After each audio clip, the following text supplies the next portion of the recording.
Hello, everyone, and welcome to another episode of Move, Crush, Count. Today's interview is sponsored by J&L Marketing, a digital marketing agency helping business leaders outsmart and outmarket their toughest competitors, not outspend them. So with J&L Marketing, you get to move the crowd, crush the competition, and count the money, which is why we come up with our name, Move, Crush, Count.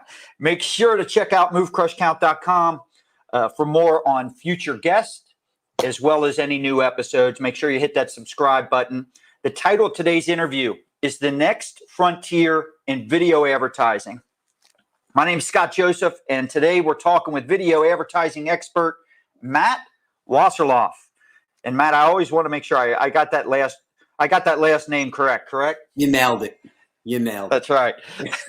Matt's going to talk to us about how every business leader can get started on the right track when it comes to video advertising and obtain the best results. So welcome, Matt.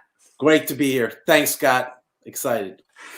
All right, Matt, you're a well-known expert when it comes to video advertising. You've graciously agreed to come on to the show and share your experience, your knowledge, your expertise with us.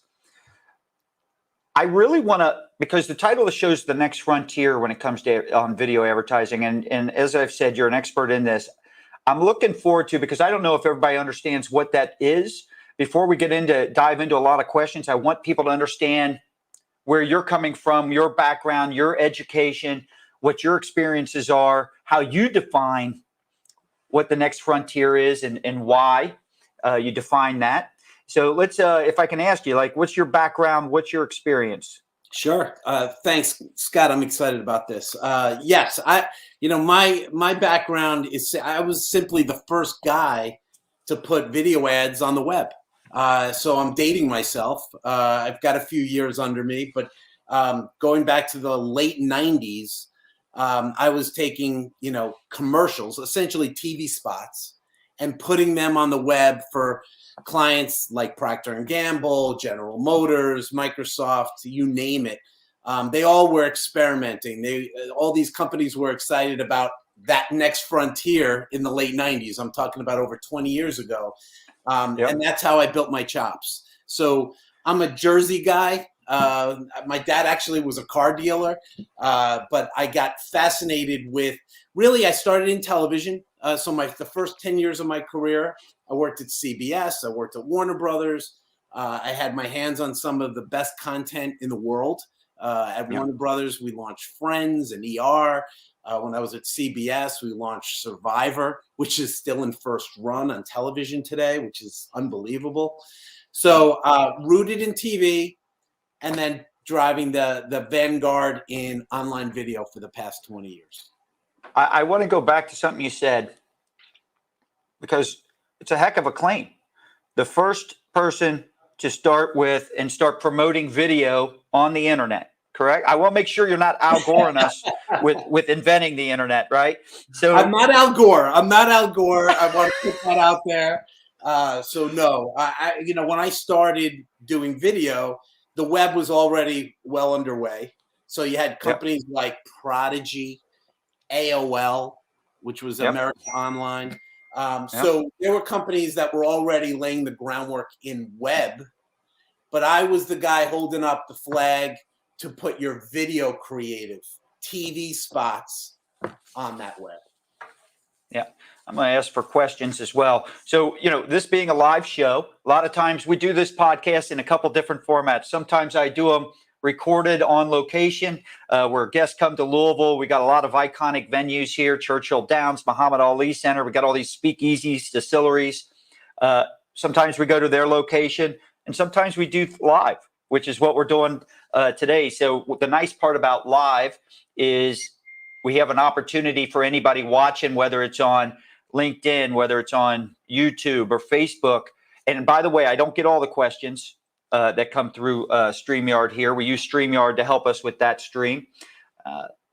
But it allows the audience that are watching and paying attention to throw questions at you live and on the spot.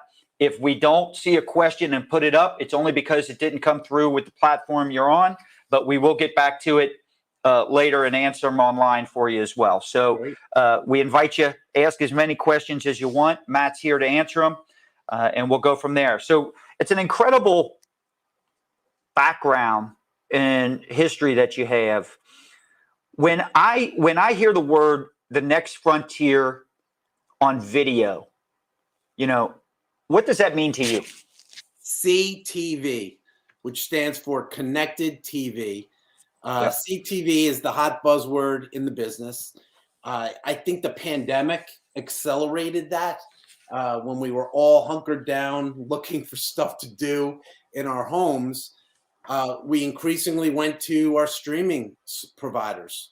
Yep. We were downloading Peacock and HBO Max and Disney Plus and you name it. And that this last 2 years has allowed for CTV to boom. That's the next frontier. And it's exciting because what linear TV was ultimately was a one-way transmission.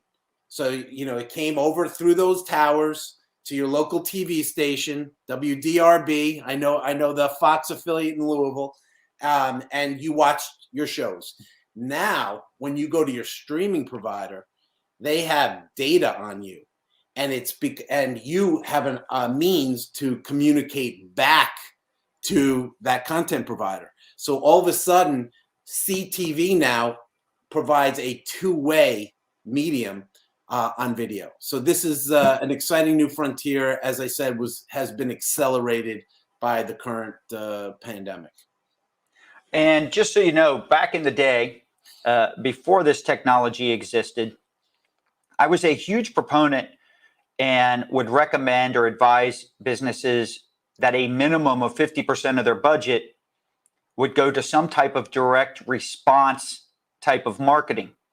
And the reason for that is, I know brand plays a big role, but when you never ask for anything and you don't have call to actions on there that can be measured and you can have that interaction back and forth. So what I love about this is it takes a medium, video, television, whatever you want to call it, very powerful, but it allows this two-way interaction. It allows you to be more targeted, allows you to be more relevant, right? Yes. So let's get started with, I'd like people to walk away with, all right, here's kind of like a beginner's guide, is if they wanted to do this on their own, right? Or just have a better understanding of it, what is kind of a guide that we could give them so when they're done with this episode, they can decide quickly, this is something we need to be all about and really pay attention to. And if so, where do we get started on this stuff? So what's the first step a business needs to take when it comes to video advertising, creating their video assets that are nimble enough? All right. And I think this is the key, that they're nimble enough that these businesses can exploit them over multiple consumer touch points. So the first step, and I've been saying this now for 20 years in streaming video, is let's use your existing asset, whatever that is. So most of the businesses out there have started working in television. Television is 50, 60 years old now. So you have some form of video asset, put it to work. So it might not be, ideal or iterated for whatever you're promoting today. Okay. So maybe you created this spot 6 months ago and, you sold out, your inventory, and now you're lacking necessary inventory. So you're worried about that. I say use it, put it out there, because what you're going to do by getting that spot in front of your market is you're going to start the conversation. You're going to get some feedback. You're going to get some data. And that's where I say the first step is, and there should be nothing hindering you from taking that first step. So Jeff Hayes from LinkedIn has come in with a question.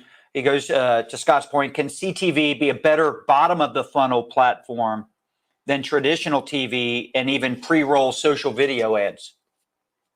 So yeah, 100% it is. I know, and what we tell our customers is, yes, you can't use CTV with your hands. So that's a fundamental issue in terms of driving those bottom of the funnel conversions, if you will. but it does get a two-way conversation going. You're able to collect data, learn about your viewers, your market, your customer, ultimately your customers. So yes, the answer to that question, to Scott's question, is yes. CTV. I also like what you just said in terms of using some of if you go back to a lot of things that I've talked about over the last few years on this show, and through different blogs or whatever content I'm putting out there to help people, I'm always talking about leveraging the assets you have. And so a lot of people can get overwhelmed with, gosh, I can't, it's a full-time job producing the content. The content's there. The trick is to make it manageable, is trying to find a piece of content and leveraging it over 5 different and turn it into 5. How can I take one and turn it into 5 pieces of content, right? So I'm not reinventing the wheel and have to start from scratch every single time. You'll never be able to keep up with that. I mean, do you agree with that? Or yeah, no, I do. I was going to go to that on my third step, but then we'll come back to that. let's walk before we run, because that to me is running. That to me is running. All right. So what's the second step? Second step is build a user pool. Those are my words for you. User pool. What do you mean by that? So when you're running on CTV, and that was Jeff's question. I'm sorry. I see it now. So to Jeff's question about CTV, what you do get when you start running on CTV is you get user information. That becomes what I'll call user IDs. You know, the person saw your ad on an Android device. You saw it running in a certain geographic area. You saw it running on a certain site or app. So you're collecting information about your users that have seen your ad. What we tend to do at my company is we start to collect that data when the user saw the video ad 95% or more. So that means to us that this person was engaged with your message, they're interested in your product, and then we collect that user information and we build a user pool. I would say the second step after you deploy your video asset is build yourself a user pool of customer data. It's interesting you bring that up, but like, all right, I'm hearing you and I'm saying, all right, I got to create this like user pool, right? All right.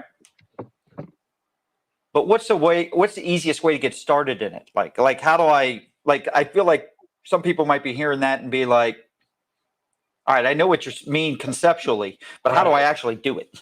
Yeah, I think you know one of the things that may underscore all 3 of these steps. You know, even if you have an asset and you're ready to deploy it, you need someone to help you do that. You have to identify a resource, right? It's either a person that you may hire. I've seen that dealers in our area here in New Jersey actually hire a kid out of school, an intern, work the front desk. And that, you know, these young people are, you know, they live on digital devices. So they have a certain expertise and knowledge base that you could put to work, right? And it tends to be a cheap resource, so you don't have to pay them much. But find a resource. So it's either that person, it's an ad agency that you might be working with that's already carrying your existing video assets, some kind of expert. So you find some kind of resource that could put these assets to work. And then, yes, you have to find somebody or some company that can help you assemble that data. You know, some companies are already set up and building their own, you know, customer databases today. So it might be an in-house resource. So that's what underscores, I think, any one of these 3 steps we're talking about. Is there a tool, a website, an app that makes this, that you would recommend that would make this easier?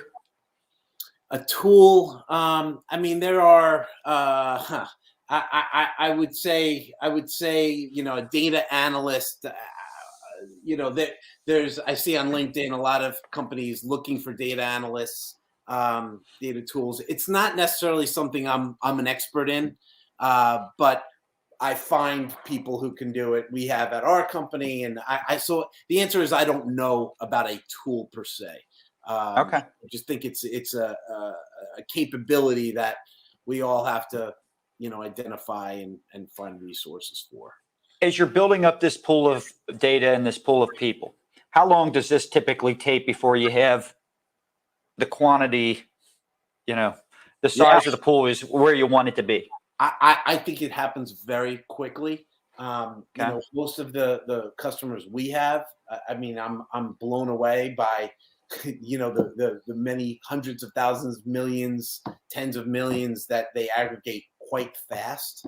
And then that's not on significant budgets, which is, has been something that I'm fascinated with.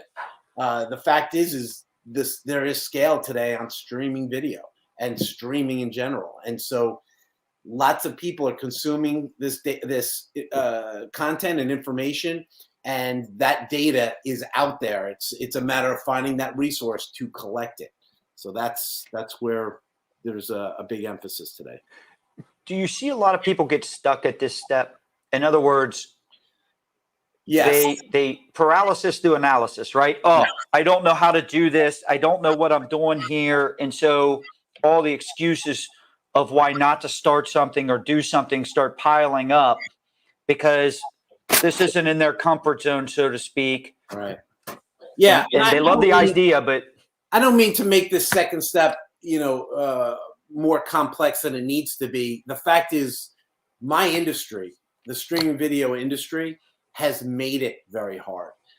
We are, really dominated by a number of companies that operate their data in a black box.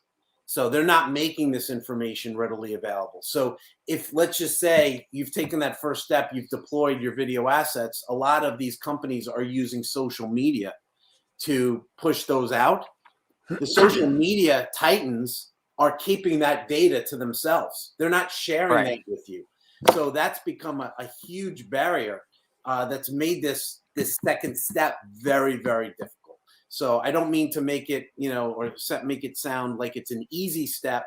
That one, if you've taken the first step, you're starting to push your assets out on Facebook or Instagram or Snap or anywhere else, you're starting to see some benefits. This second step really does require you to find an expert, somebody who can help you walk those minefields. All right. So, and let's just rehash it real quick. Why is this step so important? In other words, if someone was to skip this simple step, and what I mean by simple in concept, if someone was to skip this step, what would be the impact of that? And if they did not skip it, how does it help them? Why is it important? It's a step that you can bypass, because the next place I was going to take you was production and building creative. So a lot of companies are bypassing this step, and you can certainly move quickly and do some great things, make some impactful campaigns that'll drive your business without this step. I would say it's something that we should all be thinking about, at least be thinking about, because why it's critical, those are your customers and your prospects. And what's more important to your business than that? So, I hear you. It certainly could be bypassed.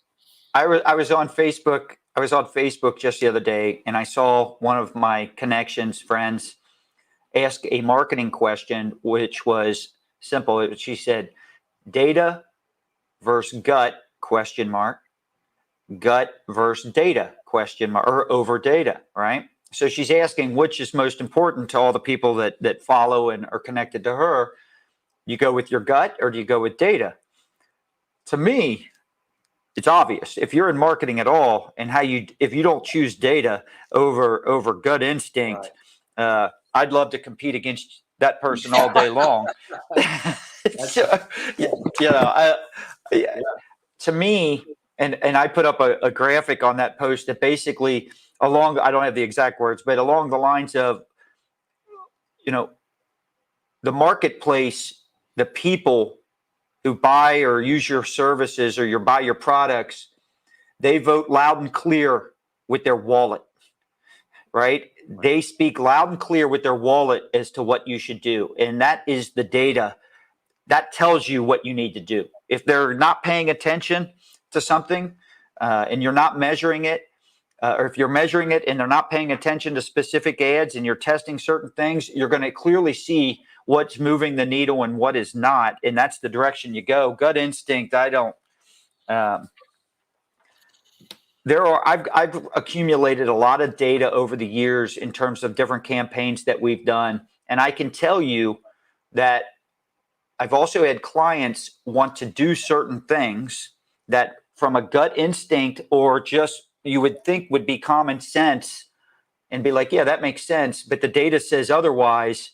And it's allowed us to avoid a lot of unsuccessful campaigns, so to speak, by not doing and following gut instinct.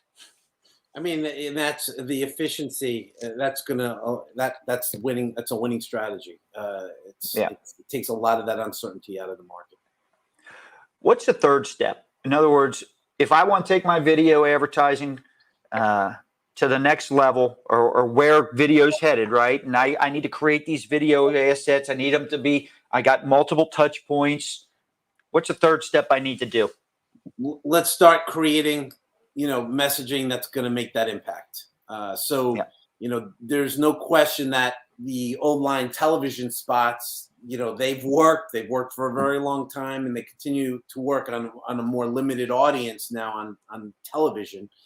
But now with this two-way conversation we have on CTV and streaming video, you're able to form that creative so that you can hit the people that the relevant message. I mean, I think about it as a sales process, right? If you're hitting the same person with the same message, time and time again, people, they deafen to it, right? They're not going to. Right. You're not going to be receptive. You wouldn't tell your salesperson to tell that prospect the same sales pitch every single time. So we have to form the creative. We have to be more nimble in that process.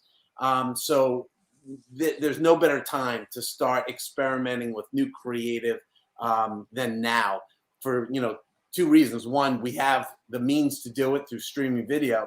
And also, two, production costs have come down.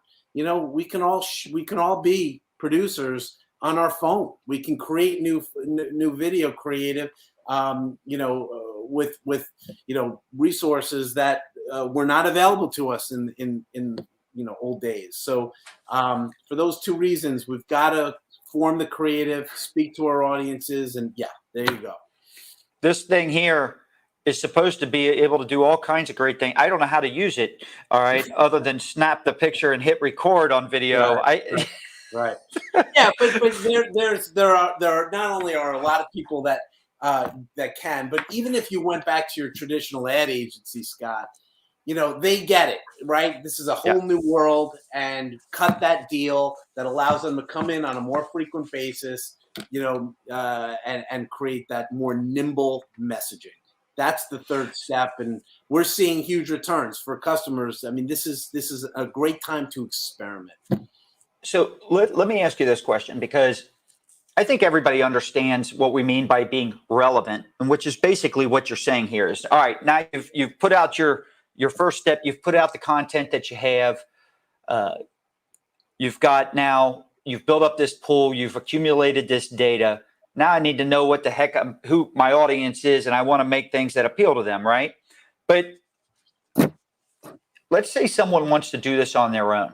Right. And I'm not saying everybody, but I think when you do it on your own, you at least get it, not just conceptually, but actually understand what it takes to get there and recognize the opportunities. What would be a good example of data or as you collect this pool, this consumer pool, when you go to step 3, give me a good example of something you guys have done, like maybe a case study or something like that, where you did do step 3. So we work with Tata Consumer. They own a big 150-year-old coffee brand called 8 O'Clock Coffee, and they were seeing a surge in their sales through the pandemic. People were making coffee at home, but they weren't getting a lot of impact on their digital messaging. And so when we started to push their existing creative, that we took that first step with them. Started to build that user pool, so we knew who their coffee drinking customers were, and building that user ID user pool, as I mentioned. Yep. They wanted to give away a coffee growler, which is essentially a coffee maker, and we put up I think 4 or 5 of these coffee makers to anyone who responded, clicked on the messaging. We created a specific promotional spot. I believe it was 15 seconds. We wanted to keep it short so that if someone saw it on their mobile phone, it wasn't too long. We tried to, you want to meet the tolerance of your user in mobile devices. So for 15 seconds, we said, giving away this great shiny new coffee growler, click now. And the click-through rate went through the roof, and they collected 85,000 email registrations to give away these 5 coffee makers. So they built a user pool of 85,000 people who were their customers or prospects. And all it was a simple 15-second piece of creative saying, click now to win. Which, Jeff brought up earlier. This is why it's such a better media than television in terms of low funnel, because you can do that call to action and get that type of engagement that can be measured immediately. So I want to go back to a couple steps here that you just said. So if I remember right, and I want to make sure I got this right, because I thought at some point you had said you're measuring people based on watching video content at up to 95% of the video. Is that accurate? On CTV. That's where we collect the user pool. Correct. All right. So you're collecting this user pool of people that have watched 95. What is the benchmark? What's the typical benchmark? Because 95% seems extremely high. Because I know, Right. Facebook or something, they say if you watch the first so many seconds, right? So and so they're charging you for that impression, no matter how long you watched it. With that being, I believe, 2 or 3 seconds means boom, trigger an impression. That's correct. So we basically use the marker of 95% to say this is not just a viewer. This is an interested customer or an interested prospect. All right. So now you took it to step 3. You created this video with this strong call to action that produced this result you just mentioned. But it goes beyond that, because you said a couple things. It's one thing for people to have the call to action, but all the emails that were now collected. But these emails were collected from the majority from this user pool of people that watched initially something up to 95%. These are very interested.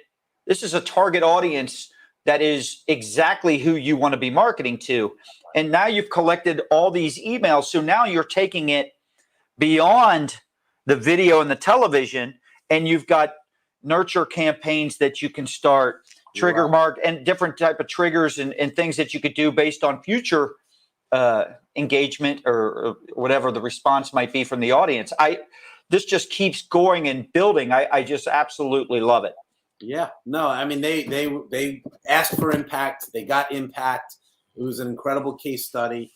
They've since started using us for their Tetley tea brands, and they have a number of other brands. So they've been a great client, and it all starts because you have to be curious. You have to have a willingness to experiment, test, try, learn, and that was a perfect client to really test these waters, and it's been a lot of fun. That's a great example. All right, so are there any other steps? I asked for the first 3. Are there any other steps like a business leader would need to really take this to the next level? I would say those are the critical ones. I kind of had a head note. Social media is changing a lot of these things because there's different social media treats video and distributes video different ways. Twitter, Snap, even TikTok now.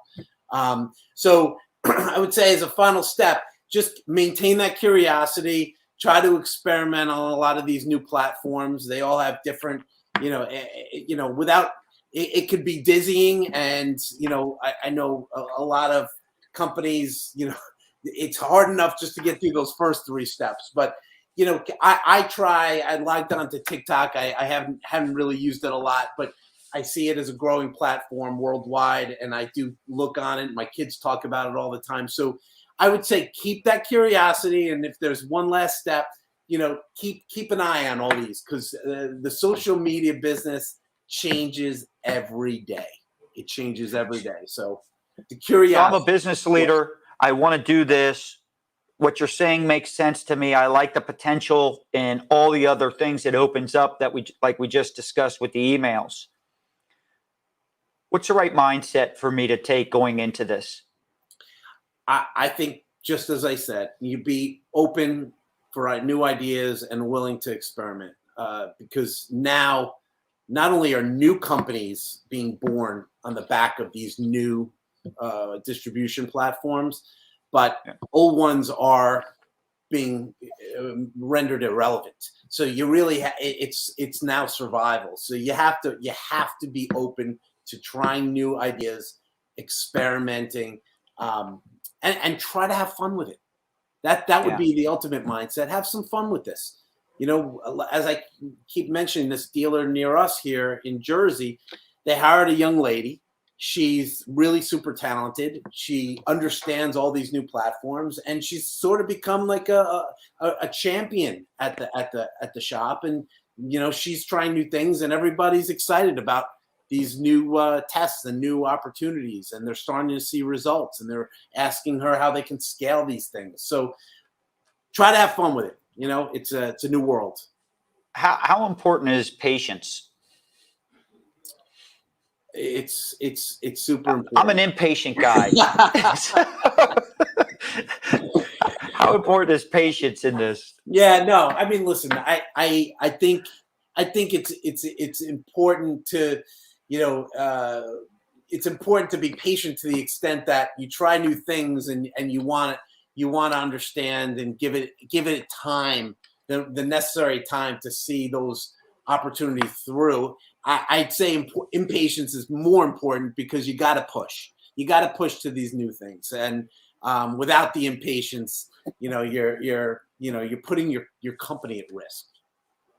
So Jeff's got a couple questions here. His first one, Matt, and this comes from LinkedIn as well. Matt touched on being nimble with creative.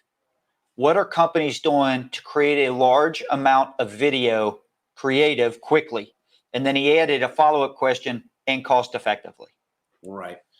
So as I said, the cost of these productions are coming down fast, because the old, this old world of sending a production team out to some exotic locale to shoot your commercial, those are falling fast by the wayside. So those same resources now are much more readily available, and they're much more flexible on production costs. So I think the world is coming to you in terms of cost efficiency around these things.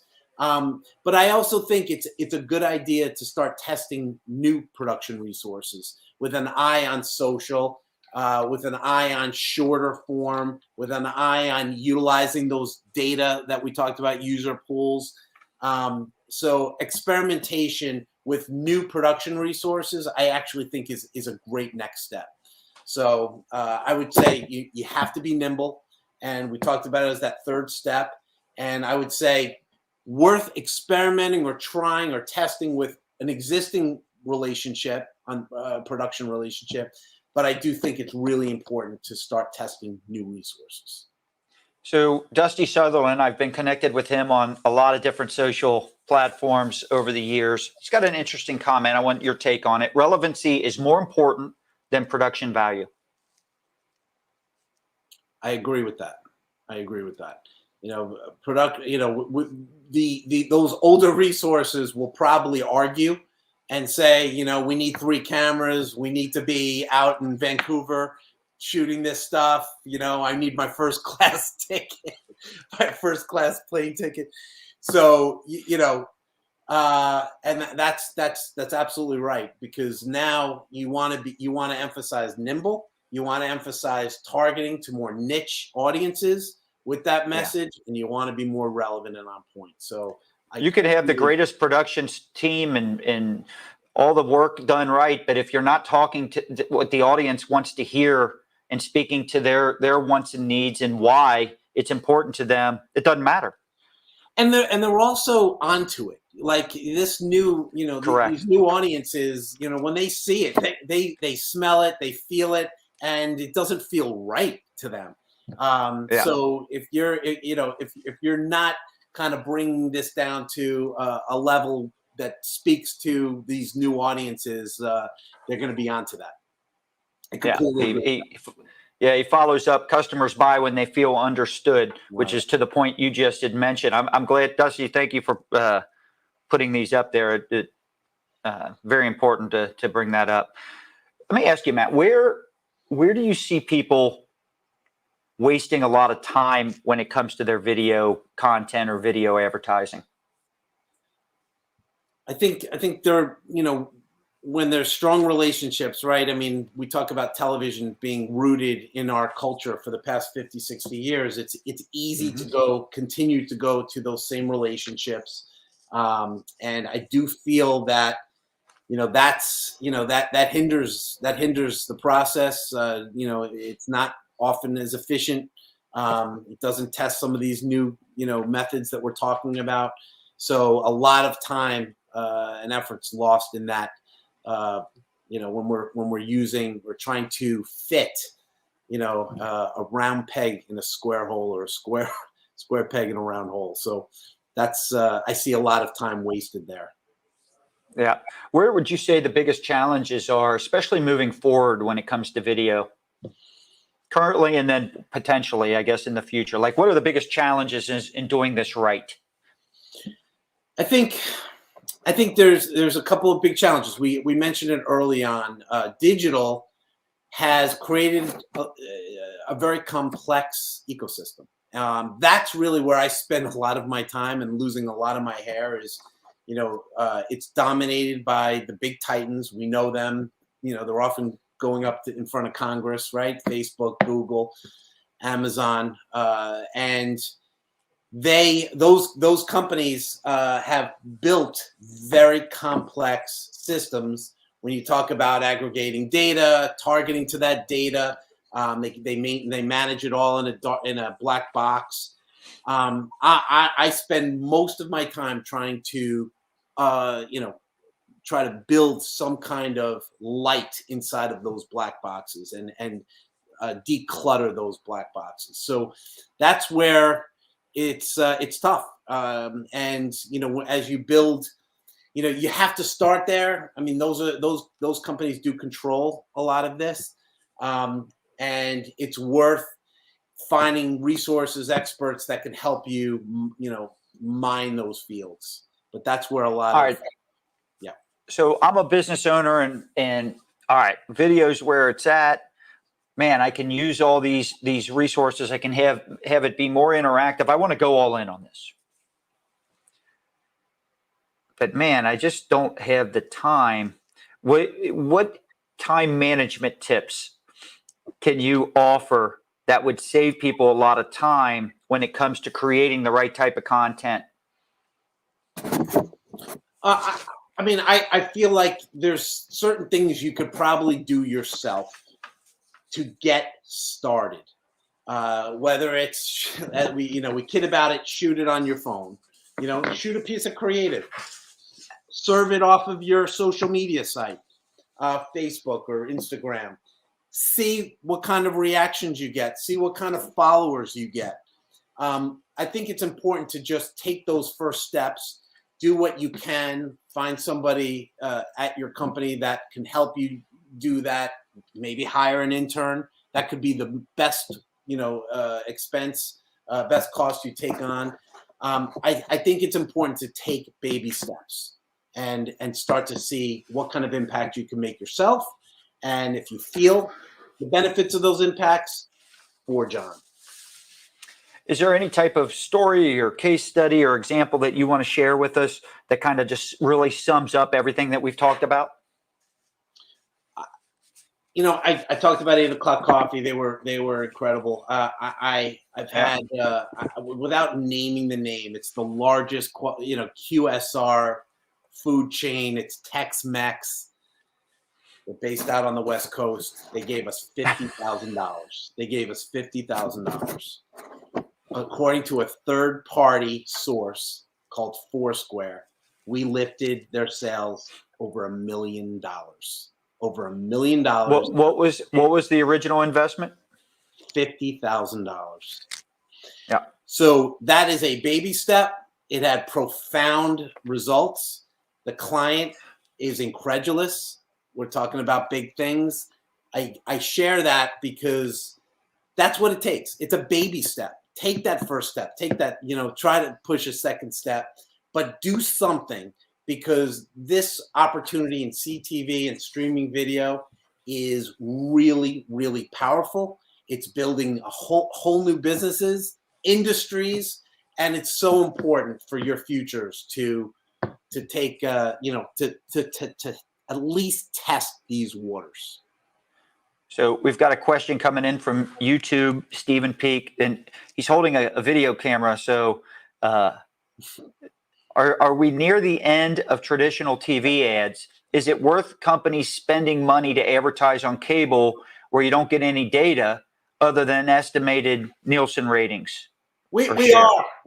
I mean, I try to hold back from, putting the fork in these things. I watch traditional TV, so I'm the last person to say the end is here. I see TV like traditional radio. It's always going to be there. There are going to be, people that are going to live out their lives, watching their local TV stations and their local TV news anchors and whatnot. It'll always be there, but it is clearly the time now for this new, platform in streaming, and that's why it's so important to take at least first steps towards understanding it, testing it, and seeing what kind of results you can get. Because traditional is not nearly as effective as it was, and every day it's on a decline. Yeah, and so let me ask you, I want to get back to this 50,000 turned into $1 million. By the way, Dusty comes back with another great comment. Go big, somewhere small. I love it. Yes. He's dropped some good gold here today. Love it. I want to go back to this 50,000 that you turned into $1 million. And listen, I know with any recipe, there's all kinds of ingredients that go into making that happen. But if there were one or two things that seemed to contribute more than anything else to that, what do you think it was? I'm gonna kind of flip the question, and I'm gonna answer it this way.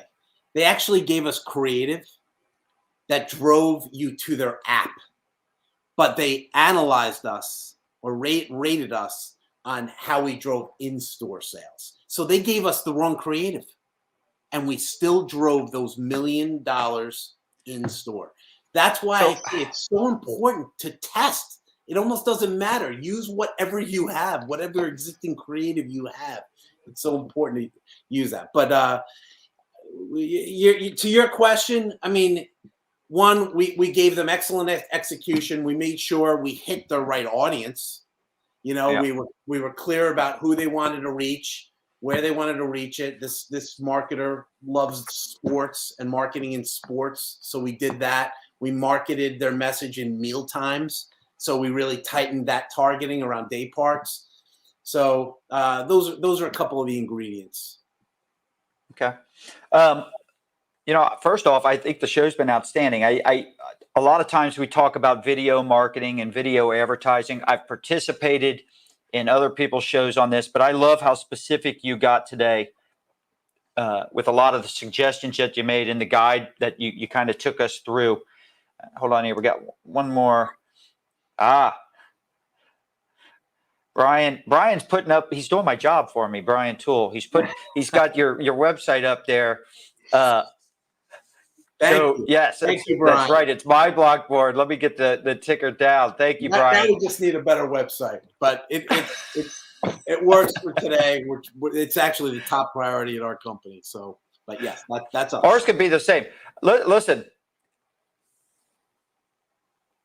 so J&L Marketing, our website's horrible. And I talk to other agencies, right? We can be very good at marketing for our clients, but that's because we put our clients first and they're always a priority. And it's like, yes, we're always secondary. And it's like, we're horrible at marketing ourselves. Same. So that's guilty. That's guilty. So thank you, Brian. Brian is a good friend I met down in Atlanta. I've known him on social a while, and he's coming to us from LinkedIn, but got an opportunity to meet him. Enjoyed it very much down in person in Atlanta for an unconference, which was an automotive industry show. So I want to thank Matt for a great interview today. And I'm sure any of the business leaders in our audience, they should have a much clearer understanding, of what's needed in terms of the skills and the steps that you need to take when it comes to video advertising, whether you're just starting out or you want to level it up and improve the results and improve the ROI. So thank you very much for sharing your expertise, your experiences, and your knowledge so graciously. Well done. Thanks, Scott. This was a lot of fun. Can you tell us a little bit? I didn't ask you a lot specifically about Blockboard. Can you tell us a little bit more about Blockboard? Specifically, how does it help businesses create these video assets so they are nimble enough to share over multiple touch points, such as, things such as that? Yeah, I mean, well, at core, we're a technology platform. We basically rebuilt the entire video ecosystem on top of Ethereum blockchain. So not to get too, complex, but I was really excited about the promise of blockchain because it's a public ledger. It's open. So it's transparent. And that is what really lacks in the video ecosystem today. So we have completely reset the video industry on blockchain. And we are now delivering video assets from publisher, from server to publisher to the right audiences, and we're driving results. So we do inform the creative when our clients ask us to. So after, they've run their existing creative and they want to start creating a more nimble video messaging and storyline, we get involved. We have a number of producers who get involved with the client, understand what they want to accomplish, and we produce creative relevant to that messaging. So I mentioned the 8 o'clock coffee example. We've done it for Henkel, consumer products goods. They had a big sweepstakes. We created messaging. So there's we really do it from soup to nuts. We do it on a public ledger called Ethereum, and we're driving great results for a lot of happy customers.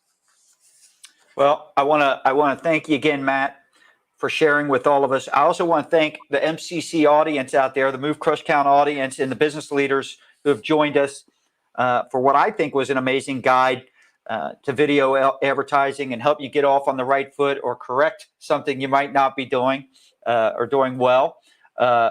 Again, my name is Scott Joseph. Thanks for joining us on Move Crush Count.